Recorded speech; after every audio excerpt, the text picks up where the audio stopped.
ঐতিহাসিক ৭ই নভেম্বর আজ অস্থির এক রাজনৈতিক ও সামরিক পরিস্থিতিতে ১৯৭৫ সালের এই দিনে সিপাহী জনতার বিপ্লবের মধ্য দিয়ে ক্ষমতার কেন্দ্রবিন্দুতে চলে আসেন তৎকালীন সেনাপ্রধান জিয়াউর রহমান।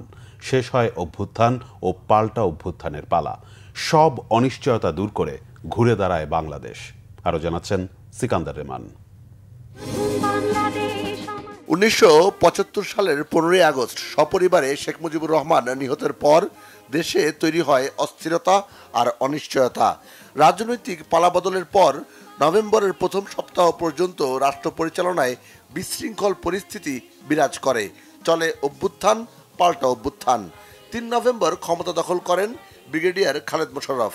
আটক করা হয় সেনাপ্রধান জিয়াউর রহমানকে।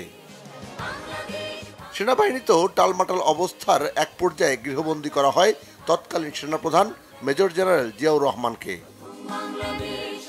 ৭ নভেম্বর সিপাহী জনতা মুক্ত করেন সেনাপ্রধান জিয়াউর রহমানকে। নিহত হন ব্রিগেডিয়ার খালেদ মোশাররফ এবং কর্নেল ATM হায়দার সহ কয়েকজন মুক্তিযোদ্ধা সেনা কর্মকর্তা। এই ঘটনার পরপরই মুক্তিযুদ্ধে অসামান্য অবদানের জন্য বীরোত্তম খেতাব পাওয়া সেক্টর কমান্ডার ও জেট ফোর্স প্রধান জিয়াউর রহমানকে দেশের দায়িত্বভার নিতে হয়। ক্ষমতার মোহ নয়, জনপ্রিয়তা আর গ্রহণযোগ্যতাই দৃশ্যপটে নিয়ে আসে জিয়াউর রহমানকে। ৭ই নভেম্বর ছিল জিয়াউর রহমানের উত্থান দিবস। সে সময় আওয়ামী লীগের কোনো সরকার ছিল না। দেশে একটা রাজনৈতিক শূন্যতা বিরাজমান ছিল। এই শূন্যতা পূরণের জন্যেই সাধারণ সিপাহী জনতা এবং সাধারণ মানুষের অনুরোধের প্রেক্ষিতেই জিয়াউর রহমান রাষ্ট্র পরিচালনার দায়িত্ব গ্রহণ করেন। কিছুদিন পর তিনি জনগণের সরাসরি নির্বাচিত রাষ্ট্রপতি পদে অভিষিক্ত হলেন। ৭ই নভেম্বর ভারতীয় আধিপত্যবাদের হাত থেকে বাংলাদেশকে মুক্ত করেছেন জেনারেল জিয়াউর রহমান। অল্প সময়ের মধ্যেই সেনাবাহিনীতে শৃঙ্খলা ফিরিয়ে আনতে সক্ষম হন জিয়াউর রহমান। তার হাত ধরেই গণতন্ত্রের নবযাত্রা শুরু হয় বাংলাদেশে। পুনঃপ্রবর্তন করেন বহুদলীয় গণতন্ত্রের। তার ১৯ দফা কর্মসূচিতে স্বাবলম্বী হতে শুরু করে দেশ, গতি পায় অর্থনীতি। আন্তর্জাতিক বলয়ে বাড়তে থাকে বাংলাদেশের বন্ধুর সংখ্যা।